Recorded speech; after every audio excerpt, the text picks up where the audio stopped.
সবাইকে নমস্কার। মাই মম কিচেন ব্লকে আপনারা সব কেমন আছেন?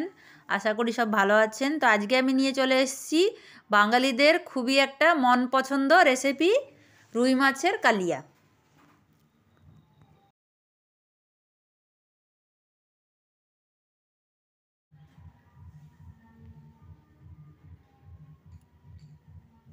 তো আমি এখানে নিয়ে নিয়েছি 500 গ্রাম মাছ, কেটে ধুয়ে পরিষ্কার করে আমার হলুদ নুন মাখানো হয়ে গেছে। এবার কড়াইতে দিয়ে দিচ্ছি আমি সাদা তেল। আপনারা চাইলে এটা সর্ষের তেল দিয়েও করতে পারেন। তো এখানে আমি মিক্সি বাটিতে একটা মশলা করে নেব, আদা রসুন পেঁয়াজ কাঁচা লঙ্কা আর টমেটো। তো এখানে কড়াইতে আমি তেল দিয়ে দিয়েছি, তেলটা গরম হয়ে গেছে। এবার ভেজে নিচ্ছি মাছগুলো।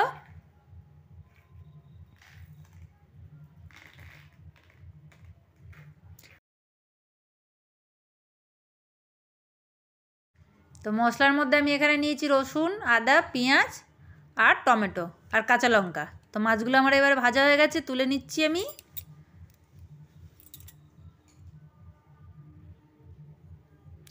তো এবার ওই তেলের মধ্যে দিয়ে দিচ্ছি সাদা জিরে,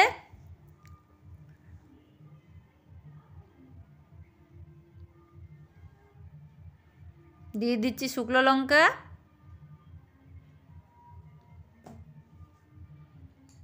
দিয়ে দেবো একটা তেজপাতা। তো এবার দিয়ে দিচ্ছি আমি টমেটোটা, কিছু টমেটো পিসবো আর কিছু টমেটো এখানে দিয়েছি কেটে। তো এবার মশলাটা আমার তৈরি হয়ে গেছে। এবার দিয়ে দিচ্ছি মশলাটা,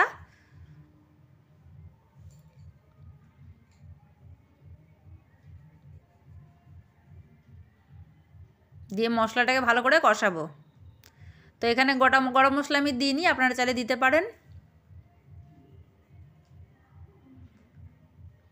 তো এবার দিয়ে দেবো গুঁড়ো লঙ্কা, কাশ্মীরি গুঁড়ো লঙ্কা 1 চামচ, দিয়ে দিচ্ছি 1 চামচ নুন, দিয়ে দেবো জিরে গুঁড়ো ধনে গুঁড়ো 1 চামচে, দিয়ে দিচ্ছি 1/2 চামচ হলুদ, দিয়ে এটাকে ভালো করে এবার কষাবো। সাহায্যে একটু চেপে নেব কাটা টমেটোটা, ভালো করে এটাকে কষিয়ে নিতে হবে। এখানে আমি দই অ্যাড করব না, আপনারা চাইলে দই অ্যাড করতে পারেন, টক দই।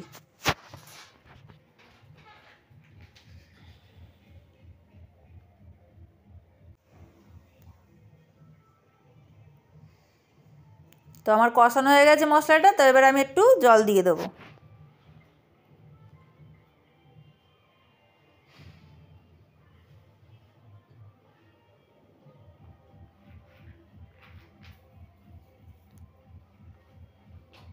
তো ফুটে গেছে, এবার আমি মাছগুলো সব দিয়ে দিচ্ছি।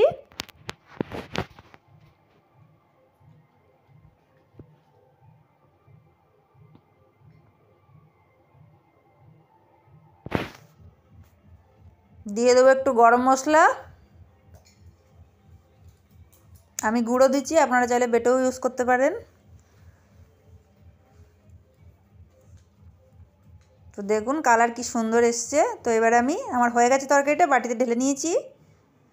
তো আজকের রেসিপিটা আমার কীরকম লাগলো অবশ্যই কমেন্টে জানাবেন, লাইক করবেন, শেয়ার করবেন। কেউ সাবস্ক্রাইব করছেন না, একটা সাবস্ক্রাইব করে দেবেন। দেখা হচ্ছে কালকে নতুন একটা রেসিপি নিয়ে।